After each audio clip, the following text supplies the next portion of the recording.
What's going on, everyone? Welcome back to the Fit with Faith podcast. I'm your host, Jessica Young.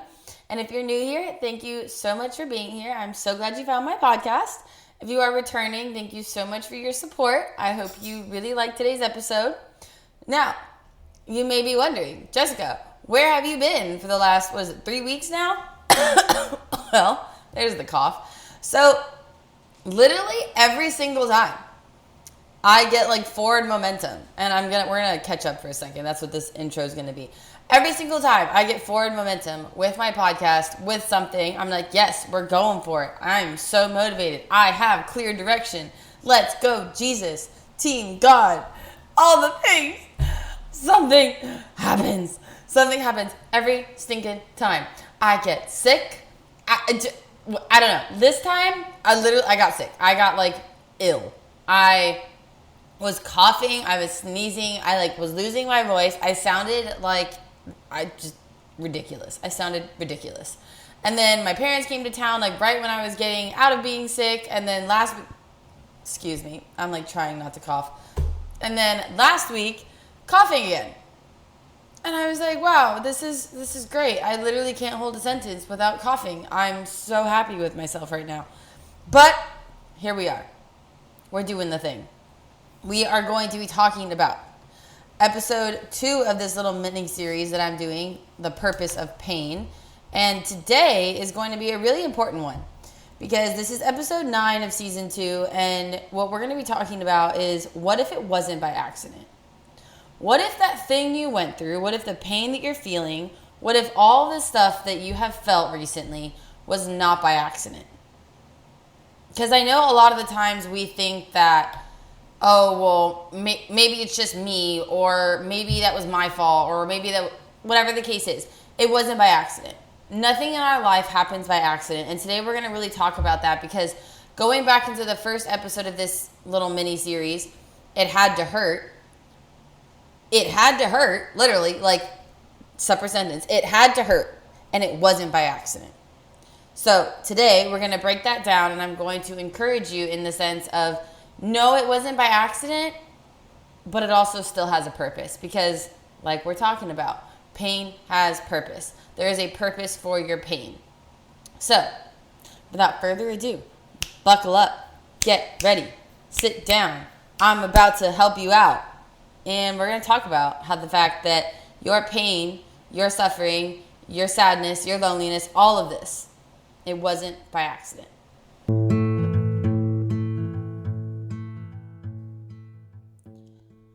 Alrighty, Roo. So, if you flash back to season 1, you'll hear a lot of my Disney songs and Disney references and movie references as I started the episodes. And so for this one, you're going to entertain me a little bit and truly just kind of think about all the Disney movies you've probably ever seen. And pardon my coughing. Every single movie, at least from my recollection right now, something happens in the beginning usually, whether it be bad or good, something happens, but at the end we find out the purpose as to why. And that doesn't have to just be single to Disney movies or kid movies, regardless. In any kind of film, episode, whatever, there is always something that happens, and then there's always a reveal of why something happened. Well, it's easy to watch it on a TV show. It's easy to see it in that light and be like, oh yeah, we'll find out in 20 minutes, 30 minutes why this is happening. It's great to see it like that, but not so great when it's in our own life. So you're probably not going to like when I say this, but the pain you experienced, the hurt you felt, the heartache you felt, the loneliness, the sadness, all of that wasn't by accident, just like in a movie. And if you're feeling something now, just know, again, it's not by accident. It's on purpose. And there's a reason. I told you in the last episode that it had to hurt. Well, now we're going to kind of talk about how the hurt had to happen. Because it wasn't by accident. And the fact that it wasn't by accident means that it's part of your plan. Now, don't go thinking God hurt me, or God caused this, or God did this to me, me. I hear that all the time, and it's just so annoying. Sorry, it is. It's really annoying. God did this to me. No, he didn't. God didn't do it to you, because that's not the way God works. God does things for us. He allows things to happen sometimes And now you may be saying, like, why? Why would God allow that? Because, like we talked about in the last episode, if it didn't hurt, you probably wouldn't have paid attention. Pain is a motivator for change. It makes us uncomfortable. It takes things out of our lives that we didn't need. It keeps us from going places we weren't supposed to go. It removes people from our lives. You get the point. All of that kind of stuff happens usually by pain. But in Romans 8:28, it says, and we know that God causes everything to work together for the good of those who love God and are called according to his purpose for them. And it continues on to say in verse 29, for God knows his people in advance, and he chose them to become like his son. So listen to me when I say this. God knows what he's doing. God knows what you're going through. God isn't surprised. You are. You're never alone in your pain. There is a reason you're going through this right now. The pain you're feeling is temporary. And just like God told us in verse 29, that we are meant to be like Jesus. So that means we are going to suffer like Jesus did. Y'all, there is nothing done by God that is an oops, okay? The detours, the delays, disappointments are all part of our development. And while we may not understand it when it's happening, while we don't understand the reason why God does the things that he does, I want you to take a step back and realize we are not supposed to understand in the moment. We are supposed to trust him. We are supposed to have faith. We are called to have faith. We are not called to read the blueprint. We are not called to live life by an outline. We are called to live life according to his purpose for us. We are called to live life walking with God, holding Jesus' hand, letting the Holy Spirit guide us. We are called to have faith. We are called to trust. We are called to literally just be. Faith without works is dead. However, sometimes you just have to rest in God. And a lot of the times, at least from my personal experience and from things I've seen in my friends' lives, the reason why God allows pain, or I'm about to sneeze. Oh my gosh, that itch in my nose. No. Okay. Intermission. Interlude. Oh gosh. Okay, I hate that feeling. Oh my gosh. Okay, so the reason why things happen, I hope y'all just laughed at me. The reason why things happen that make us kind of pause or take a step back, or it feels like a door was slammed shut in your face, or your heart feels broken, or whatever the case is, you feel like you've ultimately hit rock bottom. A lot of the times why that happens is truly because God is wanting to get your attention. Like I said, it had to hurt. Because if it didn't hurt, we wouldn't have paid attention. So a lot of the times when you feel like this, or when something happens, God is pretty much asking you and requesting of you to rest in him. Rest in his presence. Call on him. Return to him. Because you may have fallen away. You may have started to idolize something. You may have started to rely on something else other than him. You may have started to rely on yourself or another person. You may have started to only seek love in another person. You may have started to seek identity and validation in your job, in what you're doing, in your family, in your role. Because that's human. That is just what we do as humans sometimes. I've talked about this a little bit on TikTok, and I've talked about this a little bit on the podcast, the concept of duality and double-mindedness. And we're really going to focus on the duality concept right now because, like I said, we're human. So when things happen, we have a tendency to think in our human ways. And like, let's say, what's an example I can give? Okay. I didn't get the job, or they fired me, or that person broke up with me, or something happened where you start to believe that you're a failure. You start to believe that it is your fault, that you weren't good enough. All of those thoughts start to run through your mind. And while human mind says, I'm a failure, godly mind says it had to happen. It wasn't meant for you. So the key in realizing it wasn't by accident, the key in realizing it had to hurt, and all of the stuff that we're going to continue to talk about is really a perspective shift of, I'm not a failure, it just wasn't meant for me. Or it's not that I'm unlovable, it's that person wasn't meant for me. Or it's not that I'm not good at blank. It's that wasn't the path that I was supposed to go on, and so on and so forth. It's realizing that the reason why you didn't get something, the reason why that person is not in your life, the reason that God removed that person from your life is not because it has anything necessarily to do with you not being enough or being too much or being a failure, so on and so forth. It has everything to do with the fact that if God is removing something from your life, it's because it's not meant for you. We all love to pray that prayer of, God, if it's not meant for me, remove it. But if it is, keep it, da-da-da-da. But then when God removes it, we start to get down bad on ourselves and think that it's all our fault. Again, that's the duality concept. Because duality means this is what the world says, but I'm going to listen to what God says. Double-mindedness, which is the one that you shouldn't be, you should not be double-minded, is this is what the world says, and the world is right. God's not right. Now, the detours, the delays, the disappointments are all part of your development, which is what I'm alluding to. The job you didn't get, the person who walked away, the stuff that didn't work out, are not God's punishment. Like I said, this is his protection. And I know you've heard that before, but really we're going to break that down in this episode because you were or you are crying over something or upset about something that God is using to save you from something far worse. So let's talk about some of my main points. There's going to be 3. And don't worry, I do have my Bible verses marked. First one coming up. So point number 1. Whatever you lose was never meant to stay in the first place. And my reference for this one is going to be in the book of Isaiah, chapter 55, verses 8 through 9. Oh gosh, I'm so sorry. I was doing so well.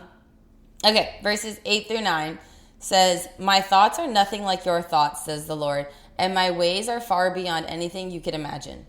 For just as the heavens are higher than the earth, so my ways are higher than your ways, and my thoughts are higher than your thoughts. So here's the thing. We beg God to keep things in our lives or do things in our lives that he never wrote into our plan. And then if it's not in the plan for our life, it's not like God is just going to rewrite our story and be like, oh, wait, that's what they want that. So let me just insert that one in. No, God is not going to cater to your preferences. He's going to continue to walk in your purpose. So when we beg God to bless things in our lives that he never promised us, you're not allowed to get mad when he doesn't do it because you're not in control. So let's think of an example that I can give. Okay, this easiest one. A relationship. You're in this relationship and you're just like all butterflies and rainbows. Everything is good and awesome. And you're just like, this is my person. Oh my gosh, like I love you so much. And then all of a sudden, you pray to God and you're like, God, like, thank you so much for this person. Like, I hope that we can do whatever. Your prayers, so I'm not going to, you pray what you want to pray. I always pray, Lord, if this is not the person you have for me, please remove them from me. If this is the person you have for me, or this is where you need me to be right now, please continue to bless it. But at the end of the day, let your will be done. And obviously, Jessica's single right now. So clearly, in the past, God has removed these people from my life. Now, that doesn't mean that it didn't hurt me. That doesn't mean that it didn't make me sad. That doesn't mean that I wasn't under this duality concept. So I was fighting for it. And I prayed for God to remove these things from my life. But at the same time, I was like, no, God, no, what are you doing? Stop it. I prayed it, but like you weren't supposed to remove them. Like, God, what the heck? Like, I thought I love them. I thought they loved me and so on and so forth. And God has continued to allow me to get hurt. I'm not talking about like they're just walking away. I'm talking about like being cheated on or there being someone else or me being insulted, me being manipulated. Like there's been some serious hurt that has occurred for God to break this tie that I had with this person because, again, the duality concept came into play. And I was like, yeah, I told you to remove it, but like, Lord, like my heart. And God's like, listen, your purpose is more important. What I have planned for you is far better. So your heart is easily manipulated. And it says that in the Bible. Guard your heart, for everything you love. Everything flows from it.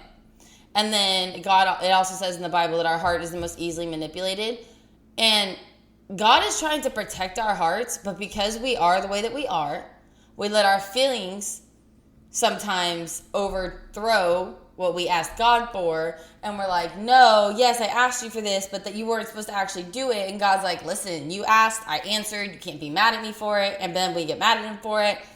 And listen, you guys, God is more committed to your calling than your comfort. Let's just say you stayed in that relationship. A year goes by, everything's good. 2 years go by, everything's good.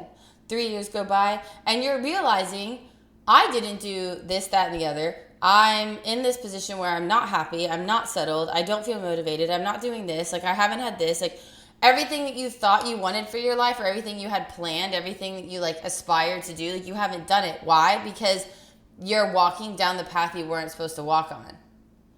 And while everything may be quote unquote good, it's not God's best for you. And I don't know about you, but I want God's best for me. So I'm going to continue to be patient in the things that God has taken away from me or not given me, because at the end of the day, either I'm not ready or the other person's not ready, or something just has to happen to where it all comes together in God's perfect timing. And it's a hard thing to swallow sometimes, because your comfort could be the very thing that is blocking you or hurting you. You could be doing this to yourself. You wonder why you haven't gotten something. You wonder why you haven't gone somewhere, or life hasn't happened the way you wanted to. Well, what if you're blocking yourself? Like, truly, I'm going to ask you these questions. What if that person or thing you're grieving was actually something God removed before it completely wrecked you? What if that person or that thing that you're hanging on to is blocking you from God's best for you?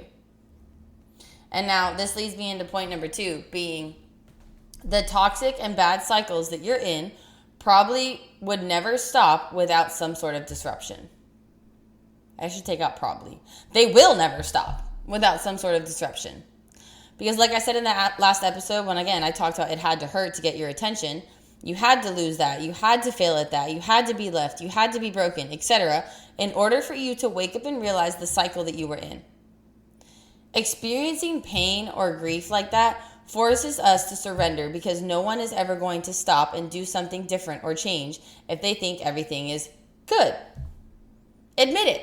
If you think everything's just fine and everything's just like you're coasting, everything's like at baseline, you're just at homeostasis, and you're like neutral, you're never going to change.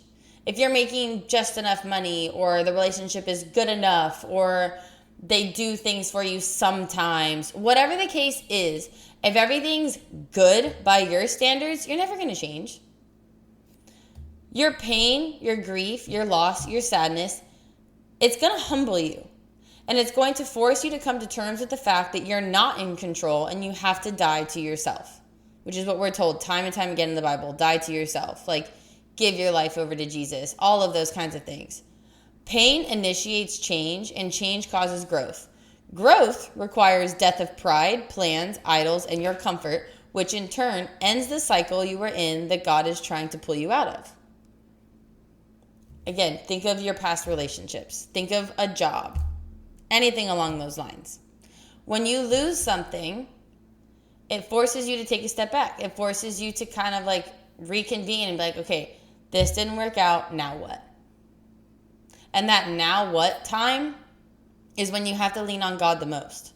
It really is. And I've tried to manipulate things and do things the way that I wanted to do in those times, and it never works out. It really doesn't. It always comes back to, God, whatever you want me to do, please just guide me in it.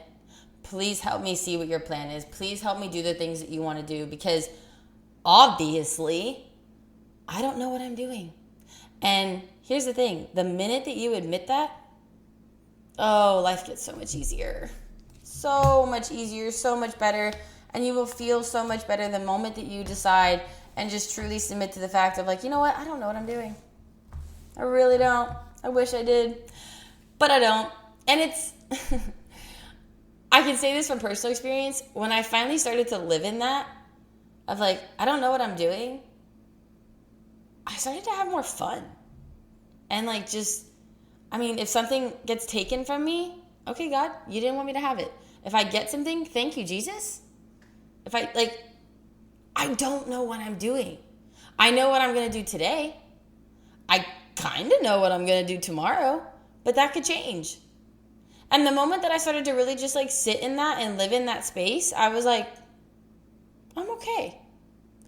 And I'll give you an example of that later, but right now what I want to read to you is Psalm 119, verses 71 through 77. My suffering was good for me, for it taught me to pay attention to your decrees. Your instructions are more valuable to me than millions in gold and silver. You made me.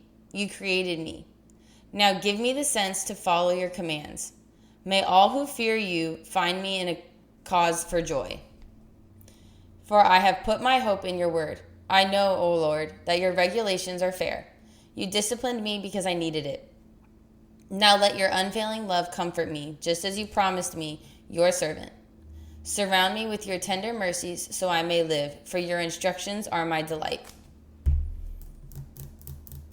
Guys, God needed those things in your life to fall apart. You needed those things in your life to fall apart because you were trying to live life without him. You were going in a way that he didn't want you to go. You were with someone he didn't want you to be with. You were working a job that you weren't meant to work. You have a purpose and God knows it. And if you're doing something that is pulling you away from it, he needs to remove the things keeping you from your purpose, because our life is not ours. And I don't know how many times you've heard that, but I'm going to say it again. Our life is not ours. You were put here for a divine purpose. It could be something small to you, but to God, it's not small. Whether that's being in a specific job that you may be making less money, but you're impacting more lives.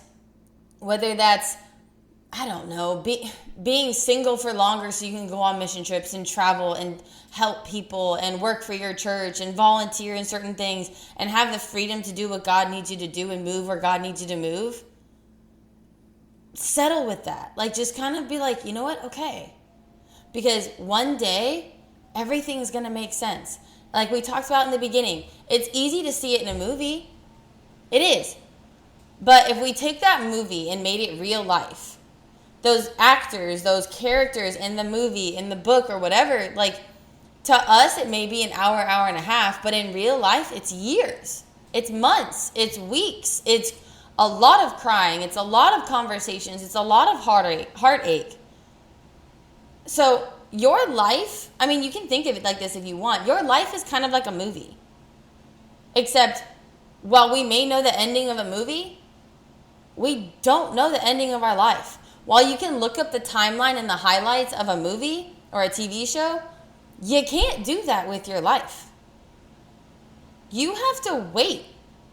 And one of my favorite movies from Disney recently is the Inside Out movies. So those little core memory bubbles.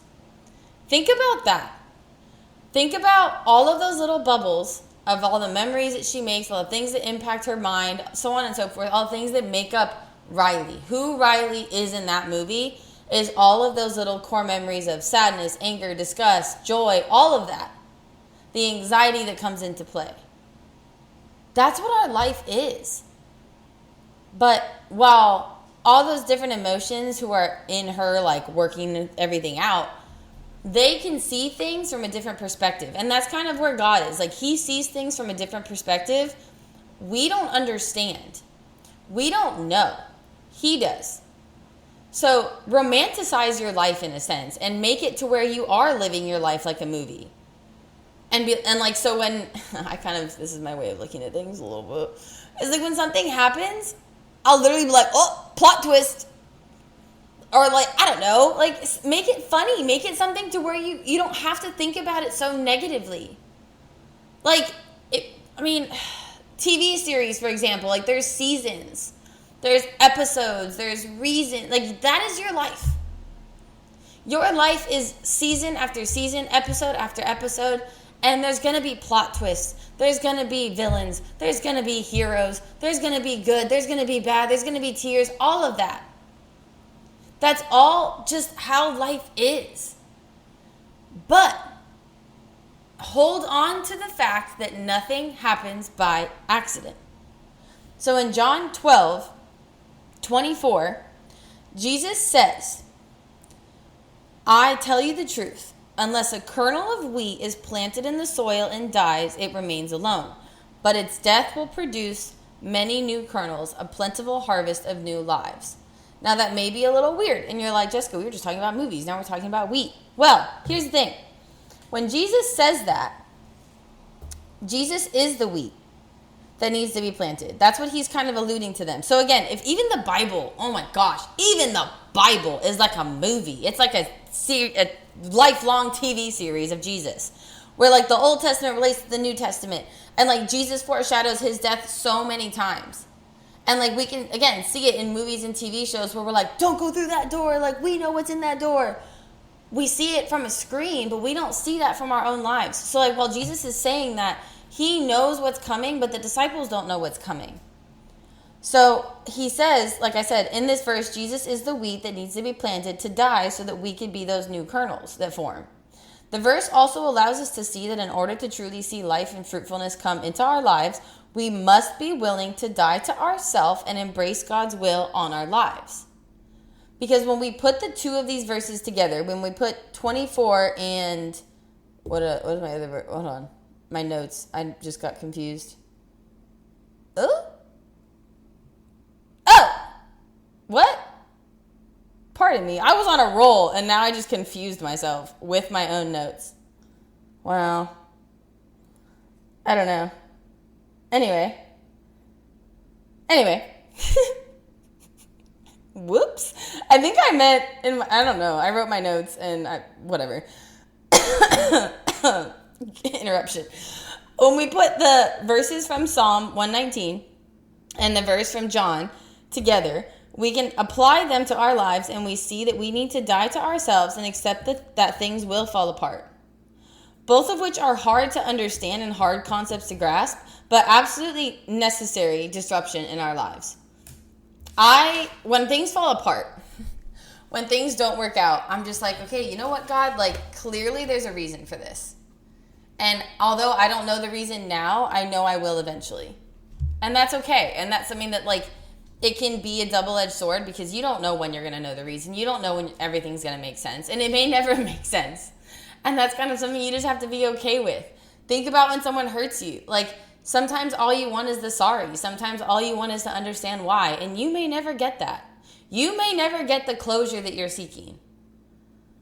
And you just kind of have to be okay with it. Like, you really do. And understand that God is doing something in your life that you don't understand, but it does have a purpose, and it's not by accident. So if you think about how wine is made, it involves crushing grapes. Well, God allows grapes to be crushed to make wine, and he also allows us to get crushed by things so that we, just like the grapes, can be made into something else. So with that being said, it's not always the devil doing something to you. Because we like to blame him all the time. We do. We really like, the devil did this to me. Well, what if he didn't? Because if you look into the story of Job, the devil needed permission from God to even do anything to Job. So, it's not always the devil. Sometimes I'll call it a divine surgery by God, in which God is cutting away and removing things and people who can't go where he wants to take you. And this is going to come into our last point number 3. Wrecked comfort is better than a lost calling. Mic drop. I would much rather God wreck my comfort so that I can pursue my calling than allow me to stay comfortable and miss out on an even better life by him. And this one kind of plays into the first episode again of this series because, yes, it does have to hurt sometimes, if not all the time. And while God's discipline probably wrecked your comfort, it has saved your calling. You know, we don't serve a mean God or a cruel God. We serve a God who's committed to our refinement and making sure we become who we are meant to be. So here's something we tend to forget. We will never have to experience anywhere near the level of pain that Jesus felt.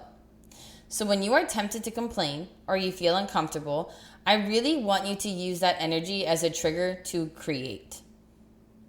Now, what I mean by that, you know as well as I do that God's rejection is actually a redirection. So the reason I'm saying to create is because you are in a position right now where you have to make a choice. Stay the same, wallow in self-pity, complain, play the why me, or change. Turn the page, create a new narrative, because you are not broken. I'm going to say that again. You are not broken. You're just uncomfortable. The complaining stage is sometimes what we have to go through so that we can get to the change stage. Now, we're going to read... Ooh, did I lose my marker? Where'd it go? I said I was prepared, and now I think I lost my little... There it is. So we're going to go into the book of Hebrews right now, into chapter 12. Where is my... Thank you. Come back. So we're going to start at verses 10 through 11. So Hebrews chapter 12, 10 through 11, it says, For our earthly fathers disciplined us for a few years, doing the best they knew how. But God's discipline is always good for us so that we might share in his holiness. No discipline is enjoyable while it's happening. It's painful. But afterward, there will be a peaceful harvest of right living for those who are trained in this way. So, if you continue to read, so those are that's 10 and 11, but if you continue, which this is where it gets good, it says, So take a new grip with your tired hands and strengthen your weak knees. Mark out a straight path for your feet so that those who are weak and lame will not fall but become strong. Now, I do have a tattoo on my left side of my ribs, and it's doves flying. It's like a series of birds. And it's a silhouette one, but the purpose of why I got that and what it means to me is the bird who refuses to fall is the one that learns to fly.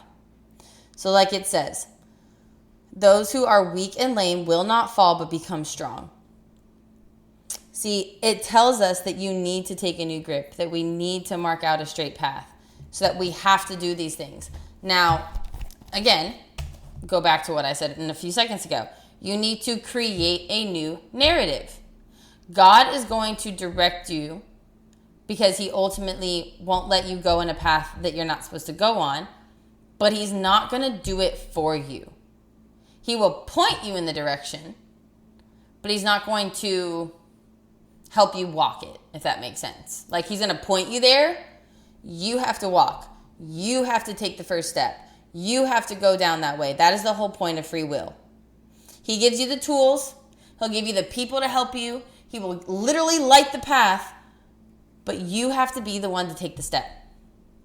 So if we back it up in the same chapter of Hebrews, chapter 12, if we back it up and we go to verse 5, it says, And have you forgotten the encouraging words God spoke to you as his children? He said, My child, don't make light of the Lord's discipline and don't give up when he corrects you.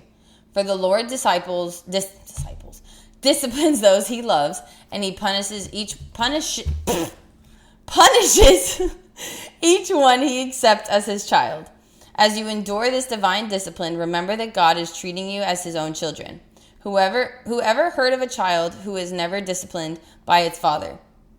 If God doesn't discipline you as he does all his children, it means that you are illegitimate and are not really his children at all. Verse 9 says, Since we respected our earthly fathers who disciplined us, shouldn't we submit even more to the discipline of the Father of our spirits and lives forever? Hello? God doesn't do anything to hurt you. If you're a parent or you aspire to be a parent, your reason for telling your child no is not because you're trying to be mean. If anything, it may be even hard for you to say no because you want them to be happy. You want them to have the things that they want. But if your child says, hey, can I hold a knife? You say no because you want to protect them. Oh, but I really want to hold this knife. It's pretty. No. Oh, but isn't it sharp? Yeah, it is. That's why you can't hold it. You might cut yourself. So I'm going to tell you no to prevent you from hurting yourself. God is telling you no. God is pulling you away from something because he doesn't want you to get hurt.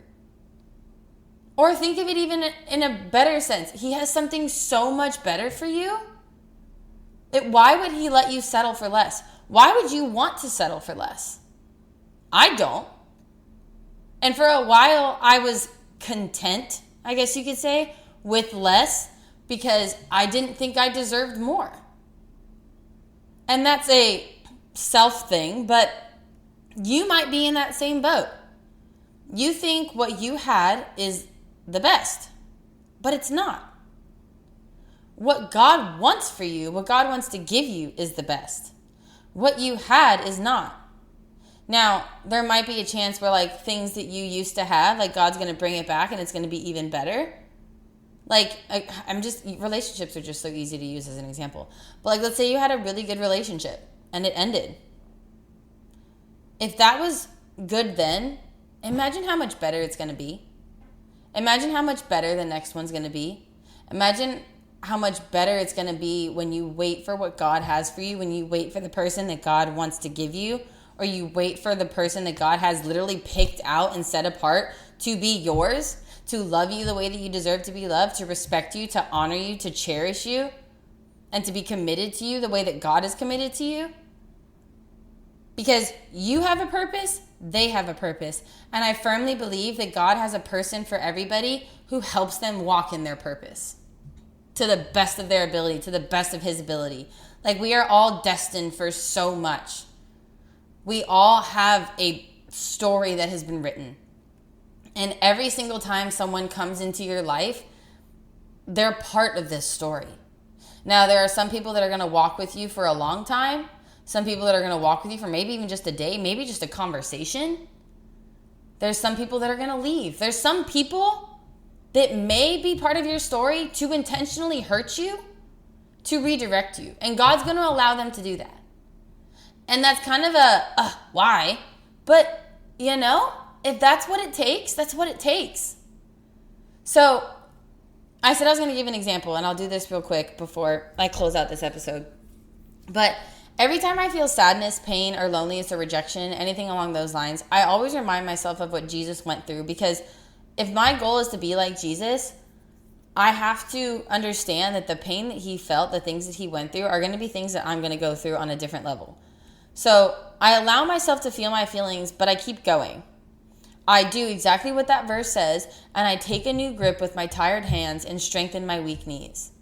So the example I want to give you is something that I actually said on TikTok when I made a video about this.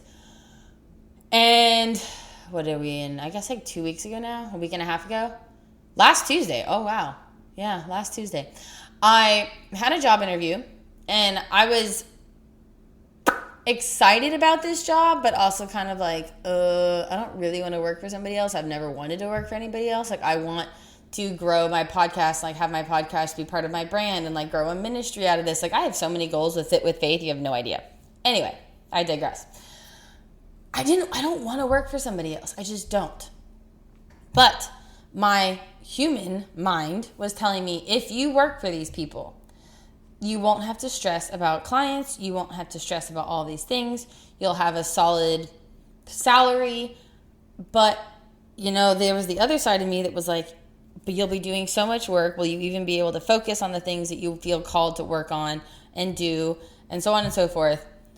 Fast forward, do the interview. And during the interview, like, I just felt it in my gut where I was like, this isn't what I'm supposed to be doing. This isn't what is meant for me.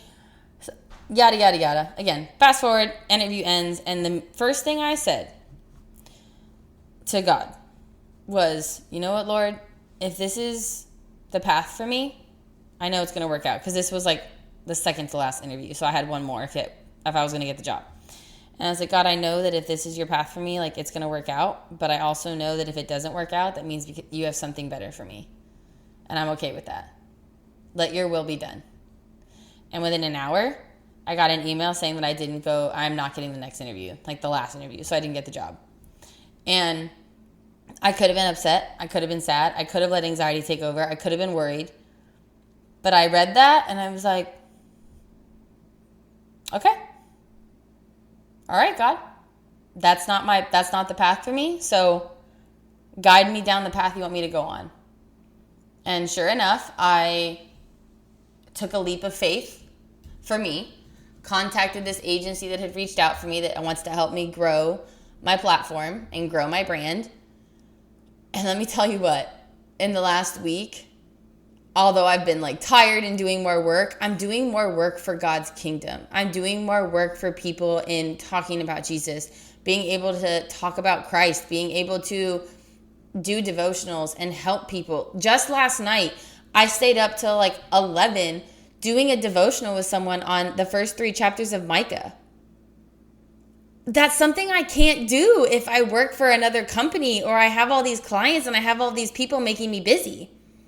I'm busy and I love being busy, but I'm busy doing things for God's kingdom. I'm not busy doing things for somebody else. I'm building my dream.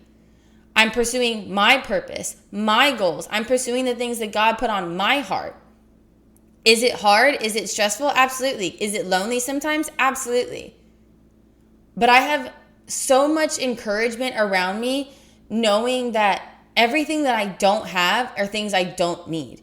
Everyone I don't have in my life are people I don't need. And everything I do have is stuff that I need to fulfill God's purpose on my life. It is something that I need to pursue my goals.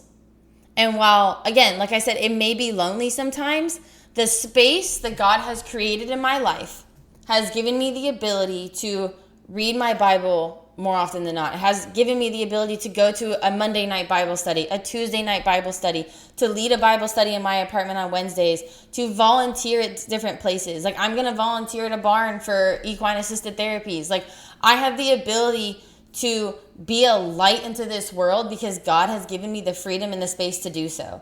So instead of seeing it as my loneliness, I'm seeing it as openness. Wow. I hadn't thought about that till right now. But truly, like, I'm not lonely. I'm open. My hands are open. My palms are facing to God. And I'm just saying, God, I'm ready. Send me where you need to send me. But my dogs are coming with me. And they always do. But in closing, one thing I really, really want you to keep in your heart is it was not an accident. It was an assignment. God isn't doing this to you. He did it for you. You didn't go through all of that just to say, I'm broken. Because guys, you're not. You're not broken. You've been burned to be rebranded. There's glory in your scars and there's breakthrough in your pain. Someone's breakthrough is dependent on your testimony. The enemy wants you to give up from the pain, but God is calling you to stand up with purpose. The choice is yours. And I think we all know what choice you need to make. So I hope that this podcast encouraged you. I hope that you found something in here worth listening to. And if you can, let me know if you liked it. This is a little bit of a longer one as I'm looking at how many seconds I've been talking. Whoo, so sorry. But please, if you enjoyed this, share it with someone, comment, rate the podcast. Please rate the podcast. Please give me a review. It's actually very, very helpful for me and just helping this podcast reach more people. And yeah, don't ever forget that you are fearfully and wonderfully made. You are made in God's image and likeness. You are loved. You are important. You have a purpose. And I hope to see you in the next episode. Thank you guys so much for listening.